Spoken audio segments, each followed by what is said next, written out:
പരിശുദ്ധ റൂഹായിക്ക് സ്തുതി ആദ്യം മുതൽ എന്നും എന്നേക്കും തന്നെ ആമേൻ. ദ ട്രൂ ഫെയ്ത്തിലേക്ക് എല്ലാവർക്കും സ്വാഗതം. ഞാൻ യാക്കോബായ സഭയിലെ ഇട്ടു ആലുക്കൽ കോർ എപ്പിസ്കോപ്പ്. സത്യവിശ്വാസം സംബന്ധിച്ച കാര്യങ്ങളാണ് ഇവിടെ പറയുന്നത്. എന്ന് പറയാൻ ഉദ്ദേശിക്കുന്നത് പാശ്ചാത്യ പൗരസ്ത്യ സുറിയാനി സഭകളെ പറ്റി IOC-യിലെ കാതോലിക്ക പറഞ്ഞതിന് ഒരു മറുപടിയായിട്ടാണ്. ഞാൻ കുറച്ച് ദിവസം മുമ്പ് ഒരു വീഡിയോ കണ്ടായിരുന്നു. അതിൽ അദ്ദേഹം പറയുന്നത്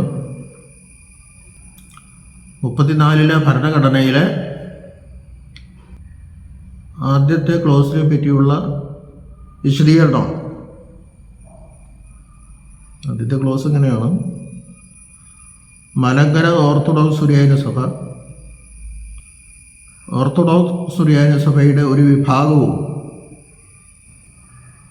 ഓർത്തഡോക്സ് സുറിയാനി സഭയുടെ പ്രധാന മേലധ്യക്ഷൻ അന്ത്യോക്യ പാത്രിയർക്കീസ് ആകുന്നു എന്നാണ്. മലങ്കര അല്ലെങ്കിൽ ഓർത്തഡോക്സ് സുറിയാനി സഭ എന്നൊരു സഭ ഇല്ല എന്ന് ഞാൻ അപ്പം തന്നെ പറഞ്ഞെടുത്തു. ഓർത്തഡോക്സ് സുറിയാനി സഭ എന്ന് പറയുന്ന ഒരു സഭ ഇല്ല. പിന്നെ 1912 ഇവരുണ്ടാക്കിയ സഭയാണ്, അതുകൊണ്ടേ. അപ്പോൾ ഈ പറഞ്ഞ ക്ലോസിൻ്റെ അർത്ഥം അദ്ദേഹം വിശദീകരിക്കുന്നത് എങ്ങനെയാണ്: ഓർത്തഡോക്സ് സുറിയാനി സഭ എന്ന് പറയുന്ന ഒരു പാരമ്പര്യം. അപ്പോൾ സഭ ഒരു പാരമ്പര്യം മാത്രമാണ്, സാങ്കല്പികമാണ്. എല്ലാ പാരമ്പര്യങ്ങളും റിയലായിക്കൊള്ളണമെന്നില്ല. അദ്ദേഹം വളരെ വ്യക്തമായിട്ടൊന്ന് പറഞ്ഞ ഓർത്തഡോക്സ് സുറിയാനി സഭ എന്ന് പറയുന്ന ഒരു പാരമ്പര്യം എന്ന് പറയുമ്പോൾ മുൻ രേഖകളില്ല, മുൻ ആധാരമില്ല. ഇപ്പോൾ ഭൂമിയൊക്കെ ഒരാളിൽ നിന്ന് മറ്റൊരാൾക്ക് രജിസ്റ്റർ ചെയ്ത് കൊടുക്കണമെങ്കിൽ മുന്നാധാരം വേണ്ട എന്ന് ഗവൺമെൻറ് പറയുന്നത്. ആ ധൈര്യത്തിലാണോ അദ്ദേഹം ഇത് പറയുന്നതെന്ന് എനിക്കറിയില്ല. മുന്നാധാരമില്ല. AD 325 നിക്യാ സിനോദോസിൽ ഇങ്ങനെ ഒരു സഭയെ പറ്റി പറയുന്നുമില്ല. അതുകൊണ്ടായിരിക്കാം അദ്ദേഹം ഓർത്തഡോക്സ് സുറിയാനി സഭ എന്ന് പറയുന്ന ഒരു പാരമ്പര്യം എന്ന് പറയും. പിന്നെ അദ്ദേഹം പറയുന്നത് ഈ പാരമ്പര്യത്തിൽ 2 വിഭാഗങ്ങളുണ്ട്. ഒന്ന്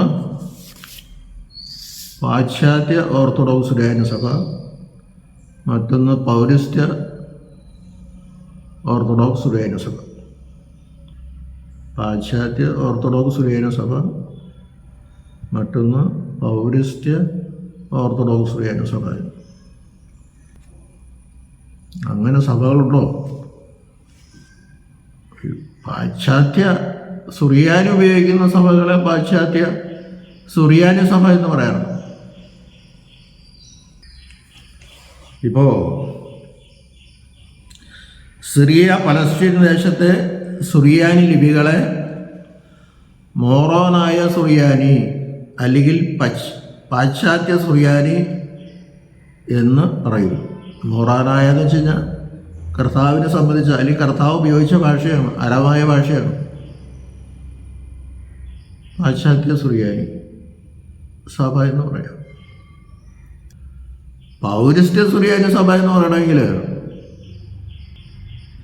മെസോപ്പൊത്തോമിയ മുതലായ ദേശങ്ങളിലെ സുറിയാനിയെ കൽദായ സുറിയാനി എന്ന് പറയുന്നു. ഈ സുറിയാനിയാണ് പൗരസ്ത്യ സുറിയാനി. അതാണ് ഈ പൗരസ്ത്യ സുറിയാനി സഭയിലെ ഒരു അംഗമാണ് ഈ ഓർത്തഡോക്സ് പൗരസ്ത്യ സുറിയാനി സഭ എന്നൊക്കെ അവർ പറയുന്നു. അല്ലെങ്കിൽ ഓർത്തഡോക്സ് സുറിയാനി സഭ, പൗരസ്ത്യ ഓർത്തഡോക്സ് സുറിയാനി സഭ എന്ന് പറയും. അപ്പോൾ അങ്ങനെയാണെങ്കിൽ അവർ ഉപയോഗിക്കേണ്ടത് പൗരസ്ത്യ സുറിയാനിയാണ്. ആ സുറിയാനി അല്ല അവർ ഉപയോഗിക്കുന്നത്. ഇങ്ങനെ രണ്ട് വിഭാഗങ്ങളെ പറ്റിയേ പറയുന്നുള്ളൂ. അപ്പോൾ രണ്ട് വിഭാഗങ്ങളിൽ ഒന്ന് പാശ്ചാത്യ സുറിയാനി സമ്മതിക്കാം, രണ്ട് പൗരസ്ത്യ സുറിയാനി സമ്മതിക്കാം. പക്ഷെ നിങ്ങൾ ഉപയോഗിക്കുന്ന ഭാഷ അതല്ലല്ലോ. അപ്പോൾ ഇതൊക്കെ ഈ പറയുന്ന സഭകളൊക്കെ വ്യക്തമായ രേഖകളില്ലാത്ത, മുന്നാധാരമില്ലാത്ത സഭകളാണ്. അദ്ദേഹം പറയുന്ന സഭകളെ പറ്റിയാണ് പറയുന്നത്. പിന്നെ അദ്ദേഹം പറയുന്നത് ഓർത്തഡോക്സ് സുറിയാനി സഭയുടെ പൊതുവായ പാരമ്പര്യം അനുസരിച്ച് അതിൻ്റെ മേലധ്യക്ഷൻ, പ്രധാന മേലധ്യക്ഷൻ അന്ത്യോക്യ പത്രോസാണ്. മലങ്കര ഓർത്തഡോക്സ് സുറിയാനി സഭയുടെ പ്രധാന മേലധ്യക്ഷൻ കാതോലിക്കയുമാണ്. അതിന് എക്സാമ്പിളായിട്ടൊരു കാര്യം പറയുന്നുണ്ട് അദ്ദേഹം.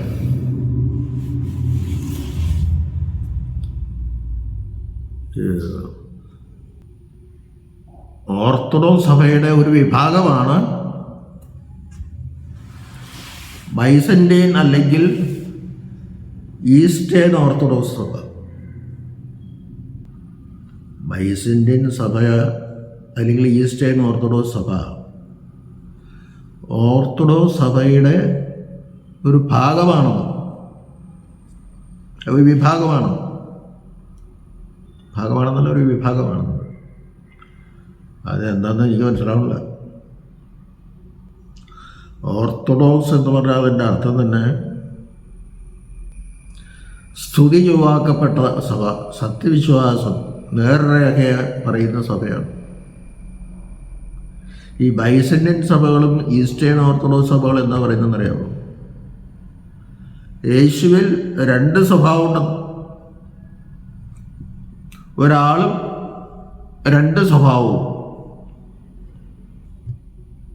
അത് നമുക്ക് അംഗീകരിക്കാൻ പറ്റില്ല. അത് സത്യവിശ്വാസത്തിനെതിരാ. പക്ഷേ ഇദ്ദേഹത്തെ സംബന്ധിച്ചിടത്തോളം സത്യവിശ്വാസം പ്രശ്നമല്ല. അപ്പോൾ ഈ ഈസ്റ്റേൺ ഓർത്തഡോക്സ് സഭകൾ അവരുടെ പരമാധ്യക്ഷൻ എക്യൂമെനിക്കൽ പാത്രിയാർക്കീസാണ്. അതായത് കുസ്തുന്തിനോപ്പോലിസിലെ ആർച്ച് ബിഷപ്പായ എക്യൂമെനിക്കൽ ആർച്ച് ബിഷപ്പിനെ എക്യൂമെനിക്കൽ പാത്രിയാർക്കീസ് എന്നാണ് പറയുന്നത്. ആ എക്യൂമെനിക്കൽ പാത്രിയാർക്കീസിന് മറ്റ് ഓർത്തഡോക്സ് സഭകളുടെ മേൽ ഒരു അധികാരമില്ല. എന്ന് പറഞ്ഞാൽ ഈ ബൈസന്റൈൻ സഭകൾ അല്ലെങ്കിൽ ഈസ്റ്റേൺ ഓർത്തഡോക്സ് സഭകൾ അവരുടെ സുവിശേഷ പ്രകടനത്തിൻ്റെ ഫലമായി പല സ്ഥലങ്ങളിലും സഭകളുണ്ടായി. അതൊക്കെയാണ് അദ്ദേഹം പറഞ്ഞ ബൾഗേറിയൻ സഭ, റഷ്യൻ സഭ, സെർബിയൻ സഭ, പോളണ്ടിലെ സഭ, ചെക്കോസ്ലാവേക്കിയൻ സഭ, റൊമേനിയൻ സഭ, ജോർജിയൻ സഭ മുതലായതൊക്കെ. ആ സഭകൾ സ്വതന്ത്ര സഭകളാണ്. അങ്ങനെയാണ് അത് സ്ഥാപിക്കപ്പെട്ടത്. ഓരോ സഭകൾക്ക് ഓരോ പാത്രിയാർക്കേറ്റുണ്ട്. അവരുടെ സഭ പ്രധാന മേലധ്യക്ഷന് പാത്രിയാർക്കീസ് പറയും. ഓരോ സഭകൾക്കും പാത്രിയാർക്കീസുമാരുണ്ട്. പക്ഷേ ഈ സഭകൾ ഒന്നിച്ചു കൂടുമ്പോൾ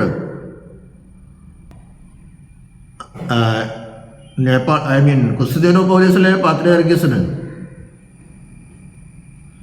സഭന്മാരിൽ മുമ്പൻ എന്നൊരു പദവി മാത്രമേ ഉള്ളൂ. അങ്ങനെ ഒരുമിച്ച് കൂടുമ്പോൾ അദ്ദേഹത്തിന് അധ്യക്ഷൻ വഹിക്കാന്നല്ലാതെ ഈ സ്വതന്ത്ര സഭകളിലേക്ക് അദ്ദേഹത്തിന് ഒരു അധികാരവും അവകാശമില്ല. ചില സഭകൾ സ്ഥാപിച്ചപ്പോൾ തന്നെ സ്വതന്ത്രമായി, ചിലത് പിന്നീടാണ് സ്വതന്ത്രമായത്. എത്യോപ്യൻ എരിത്രിയൻ സഭകൾ കോപ്റ്റി സഭകളിൽ നിന്ന് കാലങ്ങളെടുത്താണ് സ്വതന്ത്ര സഭയായത്. അപ്പോൾ ഇവിടെ വിശ്വാസത്തിൽ വളരെ വ്യത്യാസം വന്നേക്കാം. ആ സഭകളെ ഓർത്തഡോക്സ് സഭകളുടെ വിഭാഗമായിട്ട് നമുക്ക് കാണാൻ പറ്റില്ല. ആ ഉദാഹരണം നമ്മെ സംബന്ധിച്ചിടത്തോളം പ്രയോജനപ്രദമല്ല. പ്രസക്തമല്ല. അദ്ദേഹം പറയുന്ന ഈസ്റ്റേൺ ഓർത്തഡോക്സ് സഭയിലെ സഭാ മേലധ്യക്ഷനായിട്ട് കുസ്തുന്തിനോപ്പോലീസിലെ ആർച്ച് ബിഷപ്പിനെ എക്യൂമെനിക്കൽ പാത്രിയർക്കീസായിട്ട് അംഗീകരിക്കുന്നുണ്ടെങ്കിലും അദ്ദേഹത്തിന് ഈ സഭകളിന്മേൽ ഒരു അധികാരവും അവകാശവും ഇല്ല. എല്ലാവരും കൂടുമ്പോൾ അധ്യക്ഷനാവും, അങ്ങനെ ഒരു ഓർഡർ മാത്രമുള്ളൂ. അതുപോലെയാണ് അന്ത്യോക്യ പാത്രിയർക്കീസിന് മലങ്കര ഓർത്തഡോക്സ് സഭയും ഓർത്തഡോക്സ് സുറിയാനി സഭയും എന്നപ്പോൾ അങ്ങനെ പറയും. മലങ്കര ഓർത്തഡോക്സ് സഭ എന്ന് പറയുന്നതാണ് ഈ അവരുടെ ഭാഷയിൽ പറഞ്ഞ എന്ന് പറയുന്ന ഒരു പാരമ്പര്യം. നമ്മുടെ പാരമ്പര്യം സിറിയക്ക് ഓർത്തഡോക്സ് സഭ എന്നാണ്. അത് അവർ അംഗീകരിക്കണില്ല, അത് പറയണമില്ല. അംഗീകരിക്കുന്നുണ്ടെന്നെ അത് പറയില്ല. അപ്പോൾ ഈ രണ്ട് സഭകൾ ഒന്നിച്ചു കൂടുമ്പോൾ സമൻപാറിൽ മുമ്പൻ എന്ന രീതിയിൽ അന്ത്യോക്യ പാത്രിയർക്കീസിന് അധ്യക്ഷം വഹിക്കാമെന്നല്ലാതെ അന്ത്യോക്യ പാത്രിയർക്കീസിന് ഈ കുസ്തുന്തിനോസ് പാത്രിയർക്കീസിനെ പോലെയുള്ള അധികാരം മാത്രമേ ഉള്ളൂ. അല്ലാതെ മലങ്കര ഓർത്തഡോക്സ് സുറിയാനി സഭയുടെ മേൽ യാതൊരു അധികാരമോ അവകാശവും ഇല്ലെന്ന് ചുരുക്കമായിട്ട് അത്തരം പറയും. അത് നമ്മൾ സമ്മതിക്കുന്നില്ല. അതൊക്കെ വെറുതെ ആലങ്കാരികമായിട്ട് അദ്ദേഹം പറയുന്നു, നമ്മൾ സമ്മതിക്കണില്ല. അങ്ങനെ സഭ വിശ്വസിക്കുന്നുമില്ല. വിശ്വാസം അവർക്ക് പ്രശ്നമല്ല. ഇപ്പോൾ പൗലോസ്ലീഹ എത്രയോ സ്ഥലങ്ങളിലാണ് സഭ സ്ഥാപിച്ചത്. ഓരോ സഭ സ്ഥാപിക്കുമ്പോഴും അദ്ദേഹം ഇവിടെ വന്ന് അന്ത്യോക്യയിൽ വന്ന്, അദ്ദേഹം മൃതമാസമുണ്ട് ചില സമയങ്ങളിൽ, ചില സമയത്ത് അദ്ദേഹം ഒറ്റയ്ക്ക് വന്നിട്ടുണ്ട്. ചിലപ്പോൾ 1-2 കൊല്ലം കഴിഞ്ഞിട്ടായിരിക്കും സഭ സ്ഥാപിച്ചത്. അകലെ ഇത് കപ്പലിൽ വരണ്ടേ. അന്ത്യോക്യയിൽ വന്ന് അന്ത്യോക്യ സിംഹാസനവുമായിട്ട് കണക്ട് ചെയ്താൽ പോയിട്ടുള്ളത്. ഒരു സഭയും സ്വതന്ത്ര സഭയായി പൗലോസ്ലീഹ സ്ഥാപിച്ചിട്ടില്ല. അതുകൊണ്ട് പൗലോസ്ലീഹ പറഞ്ഞ നിങ്ങളെ ഞങ്ങൾ അറിയിച്ചതിന് വിരോധമായി ആരെങ്കിലും ഒന്നറിയിച്ചാൽ താനേൽക്കുമേ, അത് മാലാഹമായ ആണെങ്കിൽ കൂടി താനേൽക്കുമേ സഭയിന് ശവ എന്ന്. അത് തിരുമേനിക്ക് ഓർക്കുന്നത് നല്ലതാണ്. ഞാൻ വേഗം പറഞ്ഞതാണ്, കൂടുതലായിട്ട് തന്നെ പറയുന്നില്ല. അതിന് വേദപുസ്തകത്തിൽ തെളിവുകളുണ്ട്. പൗലോസ്ലീഹ വന്ന് അന്ത്യോക്യയിൽ വന്ന് റിപ്പോർട്ട് ചെയ്ത് കൊടുത്തതൊക്കെ. പിന്നെ അദ്ദേഹം പറയുന്നത് വിഭാഗത്തെ പറ്റിയാണ്. വിഭാഗവും ഭാഗവും ഒന്നല്ല, അത് ശരിയാണ്. ഇപ്പോൾ കൈ ശരീരത്തിൻ്റെ ഒരു ഭാഗമാണ്, വിഭാഗമല്ല. അപ്പോൾ കാലും ശരീരത്തിൻ്റെ ഒരു ഭാഗമല്ലേ എന്നതുപോലെ ഒരു സ്കൂളിലെ 8ാം ക്ലാസ്സിൽ എ ഡിവിഷനും ബി ഡിവിഷനും ഉണ്ട്. ഇപ്പോൾ എ ഡിവിഷനും ബി ഡിവിഷനും 8ാം ക്ലാസ്സിൻ്റെ വിഭാഗങ്ങളാണെന്ന് അദ്ദേഹം പറയും. അദ്ദേഹത്തിന് അത് തെറ്റുപറ്റിയതാണ്. കാരണം 8ാം ക്ലാസ്സിന്ന് പറയുന്ന ഒരു ക്ലാസ്സില്ല. അതായത് ഒരു 40 കുട്ടികളടങ്ങി, അല്ലെങ്കിൽ 30 കുട്ടികളടങ്ങി ഒരു സമൂഹമില്ല. 8ാം ക്ലാസ്സിന് എ ഡിവിഷനും ബി ഡിവിഷനും ഉള്ളു. ഡിവിഷൻ എന്ന പേര് പറഞ്ഞുകൊണ്ട് അദ്ദേഹം അത് വിഭാഗമാക്കിയെന്നുള്ളതാണ്. അങ്ങനെയല്ല. 8ാം ക്ലാസ്സിന് ക്ലാസ് എന്ന് പറഞ്ഞ് ഒരു സമൂഹമില്ല. അത് എ ഡിവിഷനും ബി ഡിവിഷനും കൂടുമ്പോഴാണ് 8ാം ക്ലാസ് ആവുന്നത്. അതായത് 2 ക്ലാസ്സേ ഉള്ളൂ. അപ്പം എ ഡിവിഷൻ്റെ ഒരു 8ാം ക്ലാസ്സിൻ്റെ ഒരു ഭാഗമാണ് എ ഡിവിഷൻ. അതുപോലെ ഒരു ഭാഗമാണ് ബി ഡിവിഷനും. അതുകൊണ്ട് എ ഡിവിഷൻ്റെ വിഭാഗമല്ല ബി ഡിവിഷൻ. അത് വരില്ല. വിഭാഗം ഒന്നും ആക്കി അവിടെ വരുന്നില്ല. 8ാം ക്ലാസ്സിൻ്റെ ഒരു ഭാഗമാണ് എ ഡിവിഷൻ, അതുപോലെ തന്നെ ഒരു ഭാഗമാണ് ബി ഡിവിഷനും. ഏത് ശരീരത്തിൻ്റെ ഒരു ഭാഗം കൈയും ഒരു ഭാഗം കാലുമായിരിക്കുന്നു പോലെ. എ ഡിവിഷനിൽ ഒരു ക്ലാസ് ടീച്ചറുണ്ട്, ബി ഡിവിഷനിൽ ഒരു ക്ലാസ് ടീച്ചറുണ്ട്.